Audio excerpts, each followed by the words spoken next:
Good morning, everybody, and welcome to the Vicarage here at Penn on this beautiful, I see behind you, Thursday morning. Great to be alive in the sunshine, great to be with God, and great to be with you this morning, and thank you for cheering up by watching this morning. We are, as you know, working our way through the second letter of Paul to the Corinthians. At this point, I want to thank you, really, because there are certain books of the Bible I know very well. I know Philippians at the back of my hand, I know Romans pretty well, I know the Gospels pretty well, I know Galatians pretty well. But 2 Corinthians is not a book that I know well at all, but thanks for you for watching, because over the last few days, and the next few days, I've been getting really stuck into it. And I'm learning loads about a book that I wasn't very familiar with before.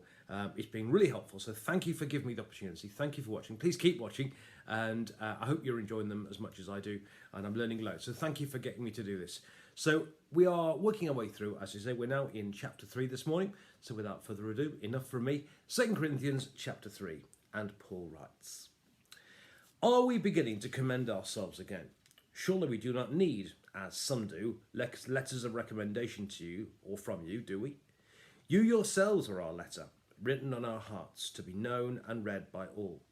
And you show that you are a letter of Christ, prepared by us, written not with ink, but with the Spirit of the living God, not on tablets of stone, but on tablets of human hearts. Such is the confidence that we have through Christ toward God. Not that we're competent of ourselves to claim anything as coming from us. Our competence is from God, who's made us competent to be ministers of a new covenant, not of letter, but of spirit. For the letter kills, but the spirit gives life. Now if the ministry of death, chiseled in letters on stone tablets, came in glory, so the people of Israel could not gaze at Moses' face because of the glory of his face, a glory now set aside, how much more will the ministry of the Spirit come in glory? For if there was glory in the ministry of condemnation, much more does the ministry of justification abound in glory. Indeed, what once had glory has lost its glory because of the greater glory. For if what was set aside came through glory, much more has the permanent come in glory. Since then we have such a hope, we act with great boldness, not like Moses, who put a veil over his face to keep the people of Israel from gazing at the end of the glory that was being set aside. But their minds were hardened. Indeed, to this very day, when they hear the reading of the Old Covenant, that same veil is still there, since only in Christ is it set aside. Indeed, to this very day, whenever Moses is read, a veil lies over their minds. But when one turns to the Lord, the veil is removed. Now the Lord is the Spirit, and where the Spirit of the Lord is, there is freedom. And all of us with unveiled faces, seeing the glory of the Lord, as though reflected in a mirror, are being transformed into the same image from one degree of glory to another. And from this comes the Lord, the Spirit." And this is the word of the Lord. Thanks be to God. One of Paul's wonderful talents, I think, was turning a difficult situation round to a good one. He said in Romans chapter 8, all things work together for good for those that are in Christ. And he also said, in all things, we are more than conquerors through him who loved us. Also Romans chapter 8. So Paul has a terrific talent of turning a difficult situation into something really, really positive. And Paul has clearly got his detractors in Corinth. And I guess the criticism he's coming for this morning is, he just hasn't got the same recommendations. He hasn't come with the same credentials as they've got. And either because he hasn't got letters of recommendation, although I think he does have in other books, or alternatively, his detractors have got so much better letters of recommendation than he has. Become strongly recommended from the church or from the ecclesiastical establishments in Jerusalem or whatever it may be, And you get the impression that he's coming under criticism because either he hasn't got letters of recommendation or the people that criticise him have got better letters of recommendation than he's got, better references, you might say. And Paul's response is fascinating. He says, look, you are my letters of recommendation. My letters of recommendation are not written on tablets of stone. My letters of recommendation are written on your hearts. You are my letter of recommendation. Putting it, I think the subplot is, I started this church a few years ago. If I hadn't come here, you wouldn't be a church here. And that is my letter of recommendation. Look at the things that you are doing, Look at what's happened to you in the last few years since this church started. That is my letter of recommendation. You might say the proof of the pudding is in the eating rather than the writing, if you see what I mean. So Paul says in response to his detractors, I might not have letters of recommendation like they've got written on bits of paper or whatever, but he says, you are, the fact that there's a church here today and the great things are happening through you, that is my letter of recommendation. The proof of the pudding is the eating. Look at you. You are my letter of recommendation. I think it's a brilliant answer. The second thing he says is, look at what these things are. And remember, he says, my competence does not come from great skill, so to speak. I didn't learn it from, many years at theological college or attending seminars or training courses or whatever. The great things that happen are things that God has done. And if you think about it, would God have blessed you if God had not been behind this?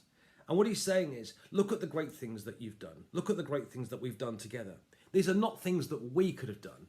These are things that God has done through us. And would God have done that and blessed us had he not been on our side? Had he not been, with us in what we're doing? So he says, my letter of recommendation is not just things that I've done or that we've done, but my letter of recommendation on your art is the things that we've done together in God, that God has done through us.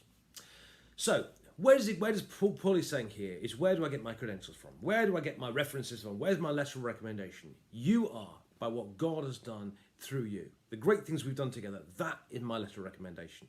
But it's things not just that we've done, but that God has done through us, which I think is brilliant. So a lovely way of turning around the criticism against him and turning it into something really positive. Look at the great things that God has done together through us. Isn't that great? Then he goes on to talk about the message of the Christian gospel. And he talks about there being a new covenant. And to show how wonderful it is, he compares it with the Old Testament, the Old Covenant. And he says, look, the Old Testament was glorious. It came through Moses. It was amazing. God was turned up. They had the Ten Commandments. It was so glorious, in fact, that when Moses came down, his face shone. And it shone so much, he had to put a veil over his face because the people just couldn't cope with it. It would have blown them away. So the Old Testament was glorious. It was amazing. Exodus chapter 20, the burning bush, Mount Sinai, the glory, God turned up. It was glorious. But, he says, it didn't go all the way. Actually, at the end of the day, because of human sinfulness and so on, it didn't go all the way. It couldn't give us the forgiveness, the peace, and the glory of today. He says it was glorious, it was amazing, but it had its faults, and ultimately it led to condemnation. And what Paul is saying here is the message that we have leads to life, leads to the Spirit, leads to freedom and peace. So he's saying, if the Old Testament that couldn't go all the way is glorious, how much more glorious is the gospel that we have today? And what he's saying is, if that was amazing, if God turned up for that, if Moses was so full of it that he had to cover his face up, how much more glorious is the gospel that we have today? Think of the gospel that brings life and peace. How much more glorious is that? And that's brilliant. And then he goes on to finally say, that's why he says we can be so bold. That's why he says, I can be so brazen about my preaching, he says, because the gospel, the hope in our hearts is so amazing. We are so full of what God, the amazing thing that God has done. We do not need to cover our faces. We do not need to hold back. We can be utterly bold because what God is doing is bringing us from one glory to another. Because we have such an amazing hope in our hearts, we can be bold, we can be brave, we can live it out in all its fullness. We can turn it up all the way because of the amazing things that God has done through us. And that through it, we're being changed from glory to glory. And that's why we can be bold, because we've got this amazing hope in our hearts.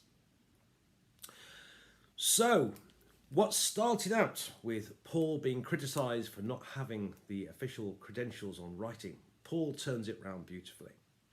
First he says, what are my letters of recommendation? You are. The things that we've done together. The proof of the pudding is in the eating. That, I don't need letters because that's what we've done together. That's my recommendation. Not only though, is it things that we've done together. Actually, it's amazing things that God has done through us. And the fact that God has put his seal of approval on it actually gives it a further recommendation as well. So it's things that we've done, but it's things that God has done through us too. Then he goes on to talk about the amazing gospel we have. And he says, the Old Testament, the Ten Commandments, that was glorious, but ultimately it couldn't go all the way. But the New Testament that we have now can give us forgiveness and peace and hope. And think if a condemnation was glorious,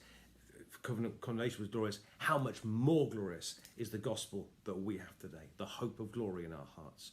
And that's why he says we can be so bold.